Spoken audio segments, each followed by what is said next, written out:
Wall Street Memes Casino, I'm fine. and Sportsbook. Sign up now for a $20 free bet.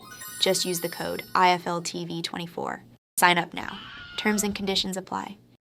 This is Oscar Bevis for IFL TV, Scott. It's a pleasure, as always, to see you, my man. Happy New Year. How are you today, other than cold, because I am freezing? No. It's cold out there today. We're on the seafront in Brighton, so that wind's howling. Very, very cool and calm. Yeah. Obviously, I know there's no place you'd rather be than Brighton. Well, listen, I'm not from Brighton originally. I'm a Norfolk boy. I come down here 16 years old. I walk down this slope into this gym, and I've been in here a few years now. So you've done some hours inside these walls. 40 years this year. 40 years. It's 40 years this year I walked in here, yeah. So incredible. So, all good.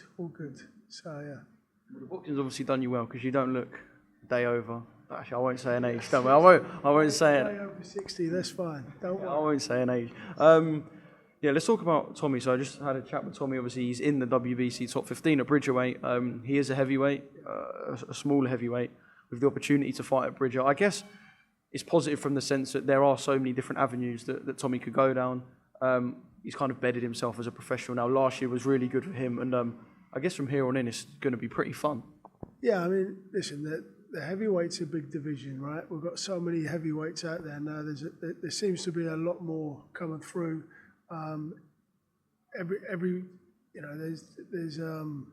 There's so many good kids coming through as well. So, being a heavyweight, we're small heavyweights. I was 16 stone 3. He's 16.5, really in the best shape. 16.3, 16.5. So to be in the 16 stone category is quite easy for us.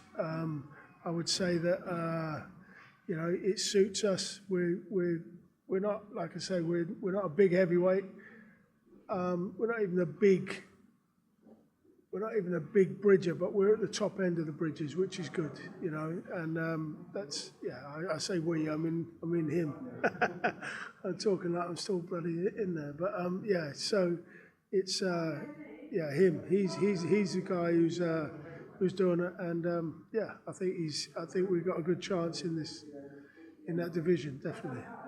And obviously, WBC is an entity that's close to your heart as a family. Obviously, you're chairman of the UK, the WBC carers in the UK.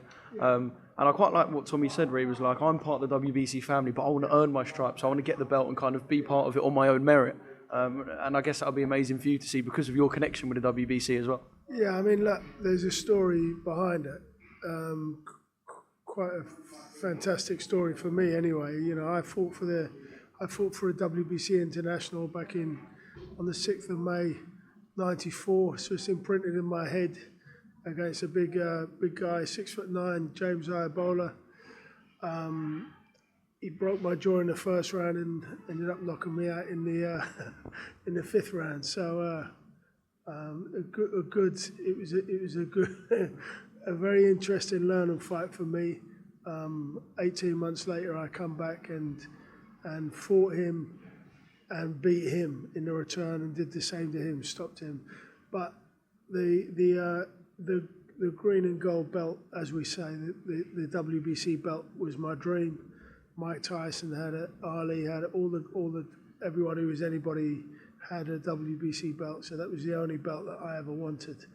Unfortunately, I didn't get it. When I fought him for the return, it was for the British and Commonwealth titles, unfortunately, after that, 6-7 years after that, he was shot and killed in London, and we had become very, very good friends. And we'd talked about getting our families together, and we'd never actually done that. So, and that was only a few months before he got shot and killed. So, I was pretty devastated when he got shot, and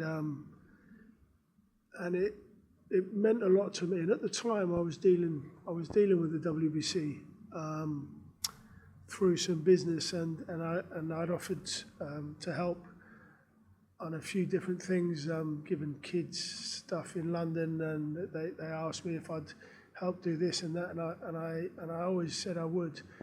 And then they said to me, Scott, we want to present you with a at the time I'd raised quite a bit of money for charity. In 2003, I went through quite a life-changing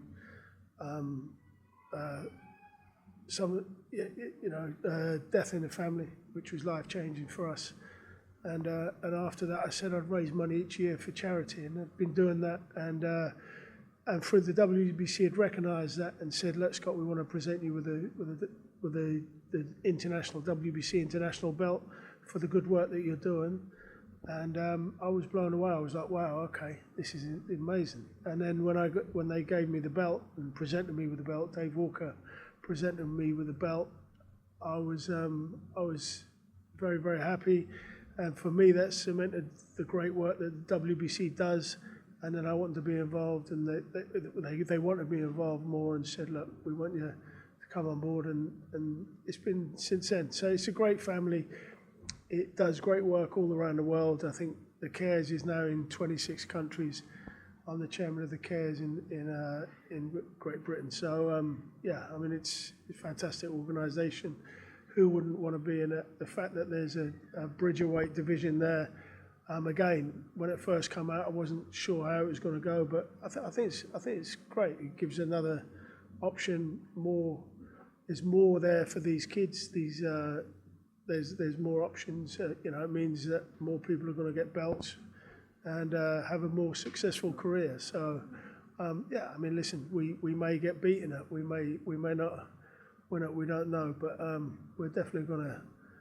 And I know he's definitely going to give it his best shot at whatever comes up, if it does come up. So, but that's what we're aiming for at the moment. So we're just working towards it. So yeah. I think that little story is kind of the perfect embodiment of how boxing is so much more than just what you see in the ring and the work that boxing can do. So in terms of Tommy and where we go from here, I know obviously you can't kind of say too much because, like I said to Tommy, there's always people listening. But what are kind of the next steps as we sit here in the second week of January? Are there conversations to be had that are upcoming, phone calls to be made? Have you got kind of a date in mind or a time where you want things tied up by? Like, what's the situation as we sit here with Tommy getting back in the ring? We sit here, obviously before Christmas, we want to keep him busy. The opportunity come up to fight in Dubai. We jumped at it. Again, we jumped at it. We had a job to do. He did the job in a round. Done it well. As far as I'm concerned, he's back to where we were before he had the injury. We're back on track. Everything's looking good. I mean, we're a bit more experienced because of the injury.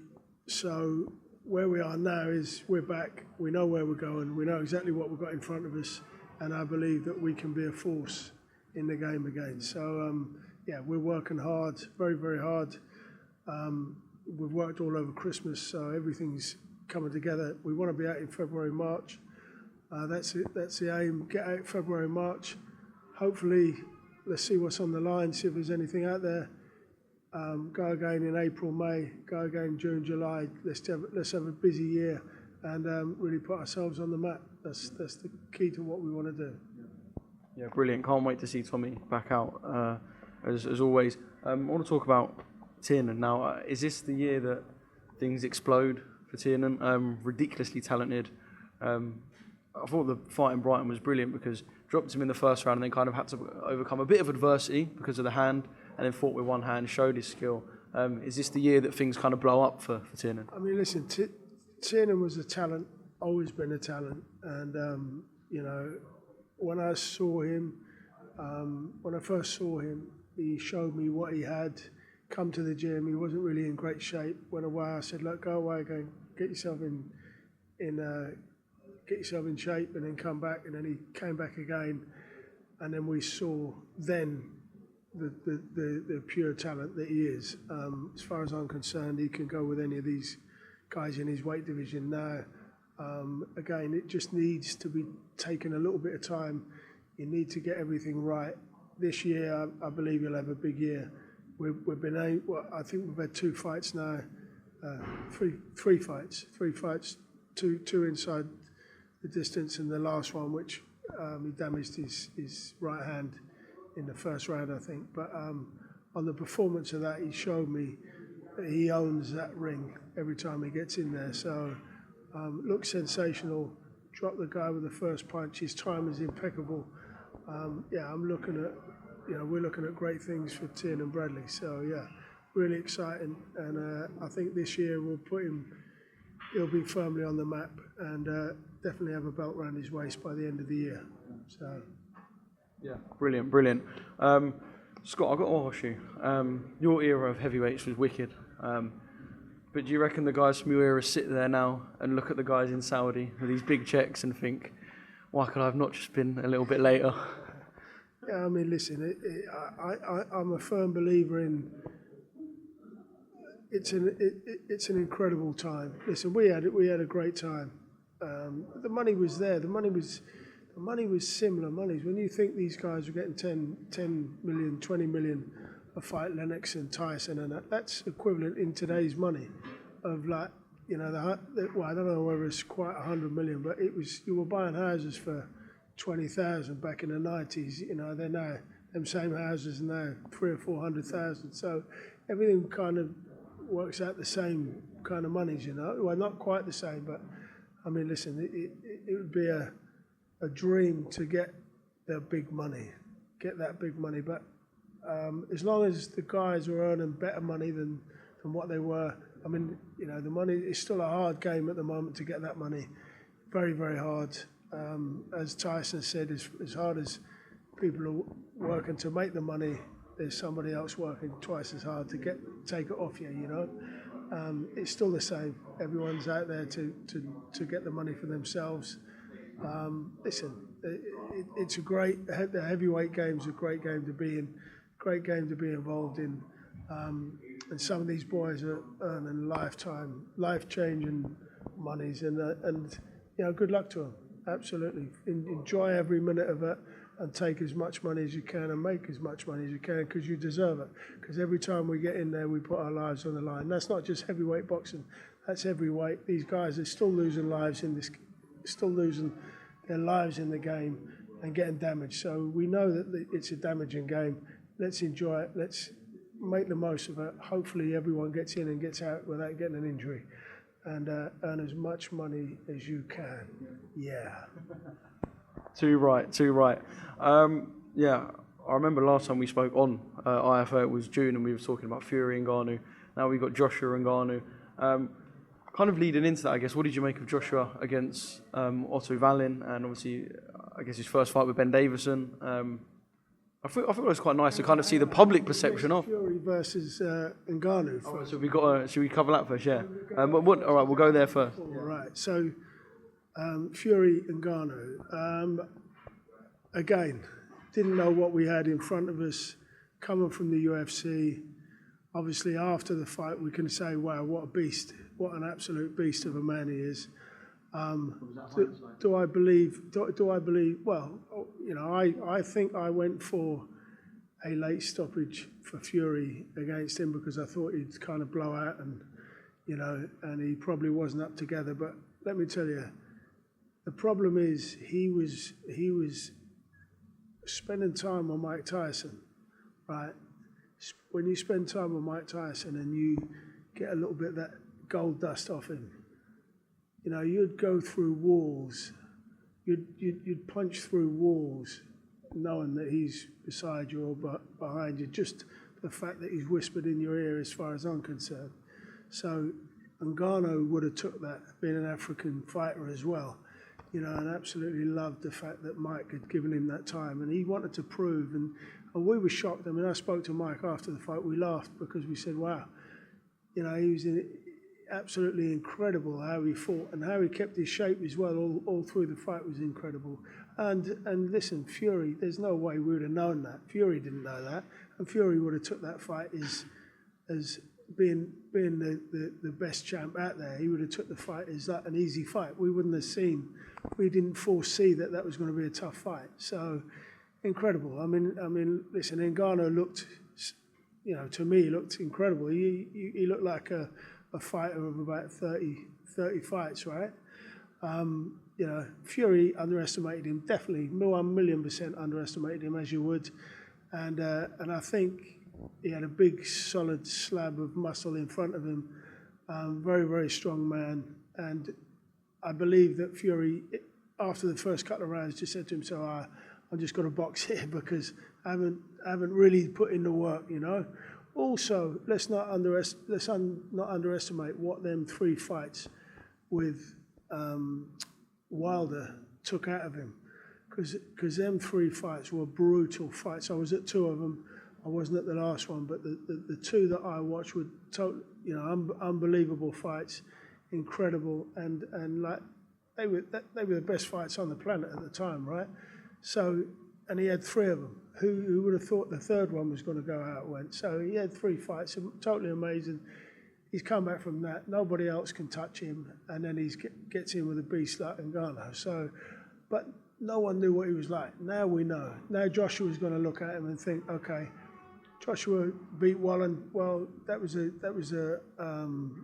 the cards. There's not many people out there would have thought that Wallen had a chance. He's beat him twice as an amateur. He's used him as a sparring partner through his career.